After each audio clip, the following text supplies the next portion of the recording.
तो आज हम बात करेंगे भीष्म साहनी की एक बहुत ही मशहूर क्लासिक कहानी चीफ की दावत के बारे में। ये कहानी है एम्बिशन की, बदलते हुए रिश्तों की और मॉडर्न दिखने के उस प्रेशर की जो कई बार महसूस होता है। तो चलिए इस कहानी की गहराइयों में उतरते हैं और देखते हैं कि इसमें क्या क्या छिपा है। तो कहानी का पूरा ताना बाना बस एक शाम के इर्द गिर्द बुना गया है। हमारे जो मेन कैरेक्टर है श्यामनाथ, उन्होंने अपने अमेरिकन बॉस को घर पे डिनर के लिए बुलाया है। अब ये कोई मामूली डिनर पार्टी नहीं है, नहीं, बिल्कुल नहीं। ये उनके करियर का सबसे बड़ा मौका हो सकता है। मतलब सब कुछ, एक एक चीज बिल्कुल परफेक्ट होनी ही चाहिए, कोई गुंजाइश ही नहीं है गलती की। और घर में जो माहौल है ना, पूछिए मत। श्यामनाथ और उनकी पत्नी की हालत देखने लायक है। मतलब उन्हें पसीना पोंछने तक की फुर्सत नहीं मिल रही है। घर का सारा कबाड़, जो भी फालतू सामान है, उसे उठाया जा रहा है और अलमारियों के पीछे, पलंगों के नीचे कहीं भी ठूसा जा रहा है। एक एक कोना चमकाया जा रहा है। क्यों? क्योंकि बॉस पर, चीफ साहब पर इम्प्रेशन जो जमाना है। सब कुछ ठीक चल रहा होता है, तैयारियां जोरों पर हैं, और तभी अचानक श्यामनाथ को एक बहुत बड़ी प्रॉब्लम याद आती है। उनकी अपनी बूढ़ी माँ। उनके मन में एक डर बैठ जाता है कि कहीं उनकी सीधी साधी गांव की माँ इस हाई प्रोफाइल पार्टी में कोई शर्मिंदगी की वजह न बन जाए। बस यहीं से कहानी का असली ड्रामा, असली संघर्ष शुरू होता है। तो अब हम आते हैं कहानी के पहले हिस्से पर, और सबसे बड़ा सवाल यही है, माँ का क्या किया जाए? मेहमानों के आने से पहले उन्हें कैसे मैनेज किया जाए, उन्हें सबसे छिपाकर कैसे रखा जाए? श्यामनाथ के लिए यही सबसे बड़ी टेंशन बन जाती है। और जरा सुनिए कि श्यामनाथ अपनी माँ को क्या-क्या हिदायतें देते हैं। कितने ठंडे और एकदम साफ-साफ निर्देश। ऐसा लगता है जैसे वो अपनी माँ से नहीं, बल्कि घर की किसी पुरानी बेकार चीज से बात कर रहे हों, जिसे बस मेहमानों की नजरों से दूर करना है। ये जो नियम है ना, ये असल में उनके रिश्ते की कड़वी हकीकत को हमारे सामने लाके रख देते हैं। और इन सब हिदायतों के जवाब में माँ क्या कहती हैं? सिर्फ 2 शब्द, अच्छा बेटा। सोचिए, इन 2 छोटे से शब्दों में कितना दर्द, कितनी मजबूरी और अपने बेटे के लिए सब कुछ सह जाने की एक भावना छिपी है। वो कोई सवाल नहीं पूछती, कोई शिकायत नहीं करती, बस मान लेती हैं। श्यामनाथ का कंट्रोल बस यहीं तक नहीं रुकता। अरे नहीं, वो तो माँ क्या पहनेंगी, कैसे बैठेंगी, क्या बोलेंगी, मतलब हर छोटी से छोटी चीज को कंट्रोल करना चाहते हैं। वो अपनी माँ को एक इंसान की तरह नहीं, बल्कि एक कठपुतली की तरह अपनी मर्जी से नचाना चाहते हैं। एक ऐसी छवि बनाना चाहते हैं जो उनके काम आए। भले इस सब में माँ को कितनी भी तकलीफ क्यों ना हो, उन्हें इससे कोई फर्क नहीं पड़ता। लेकिन कहते हैं ना, हम चाहे कितनी भी प्लानिंग कर लें, जिंदगी अपने हिसाब से ही चलती है। अब कहानी में वो मोड़ आने वाला है जब श्यामनाथ का सबसे बड़ा डर, उनकी सबसे बड़ी चिंता हकीकत बनने वाली है। तो पार्टी शुरू होती है और शुरुआत में तो सब कुछ एकदम परफेक्ट है। श्यामनाथ के प्लान के मुताबिक पार्टी जबरदस्त चल रही है, मेहमान खुश हैं, ड्रिंक्स चल रहे हैं, और सबसे जरूरी, जो चीफ साहब हैं वो भी काफी इंप्रेस नजर आ रहे हैं। श्यामनाथ मन ही मन सोच रहे हैं, बस आज तो बाजी मार ली। और तभी बूम, एक ही झटके में सब कुछ बदल जाता है। जैसे ही श्यामनाथ अपने मेहमानों को लेकर बरामदे की तरफ जाते हैं, उनकी तो जैसे दुनिया ही उजड़ जाती है। पैरों तले से जमीन खिसक जाती है। क्यों? क्योंकि उनका सबसे बड़ा डर उनके बॉस के सामने, सारे मेहमानों के सामने सच हो चुका था। अब जरा दोनों के रिएक्शन में फर्क देखिए। जमीन आसमान का फर्क है। एक तरफ श्यामनाथ है जो शर्म से, गुस्से से अंदर ही अंदर जल रहा है, और दूसरी तरफ है चीफ साहब, जिनके मुंह से सबसे पहले क्या निकलता है? पुअर डियर, मतलब बेचारी।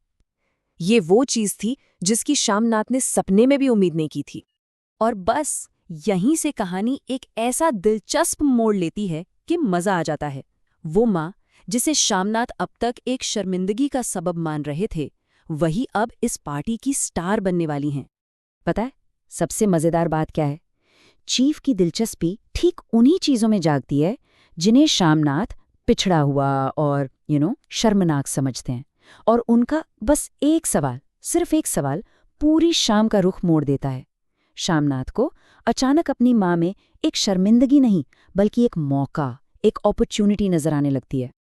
तो बेटे के जोर देने पर माँ बेचारी बहुत झिझकते हुए, कांपती हुई आवाज में एक पुराना लोकगीत गाना शुरू करती हैं। आवाज में शायद सुरताल न हो, लेकिन उसमें एक सच्चाई थी, एक मासूमियत थी। और हुआ ये कि मेहमान और खासकर चीफ साहब तो बस मंत्रमुग्ध हो गए। और शामनाथ, उसकी शर्मिंदगी अब धीरे धीरे गर्व में बदल रही थी। क्यों? क्योंकि माँ की यही देहाती चीज अब उसके काम जो आ रही थी। जरा इस बदलाव की स्पीड देखिए। कुछ ही मिनटों के अंदर शामनाथ के लिए अपनी ही माँ की वैल्यू कैसे बदल जाती है।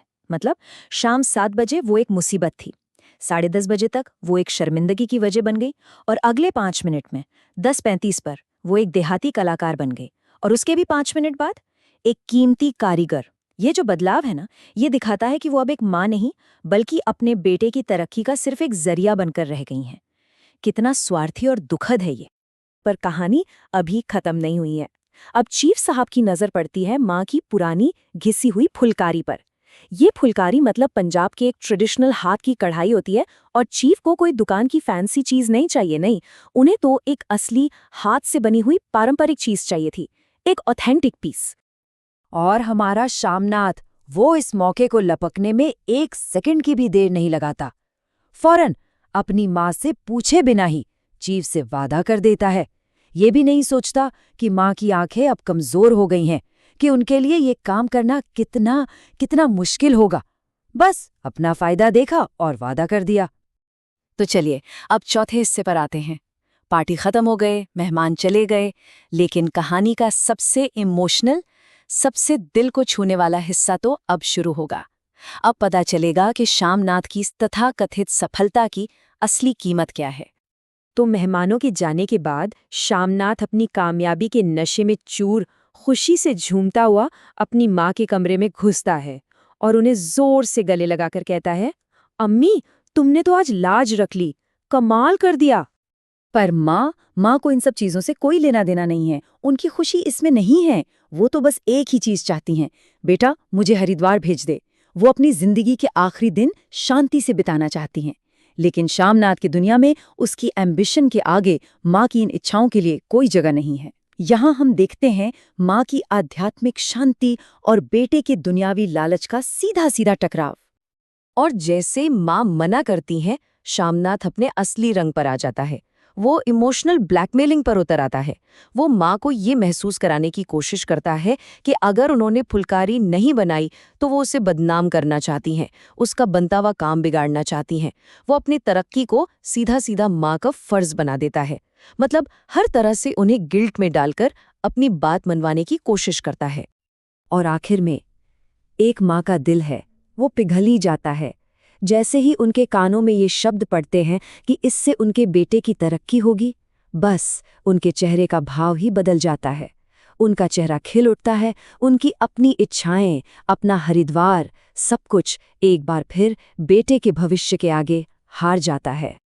और बस उन्हें जैसे जीने का एक नया मकसद मिल जाता है। और वो मकसद क्या है? बेटे की तरक्की। वो फुलकारी बनाने के लिए हाँ कर देती हैं, और शामनाथ, उसे जो चाहिए था वो मिल गया। वो संतुष्ट होकर अपनी माँ को उसी हालत में अकेला छोड़कर सोने चला जाता है।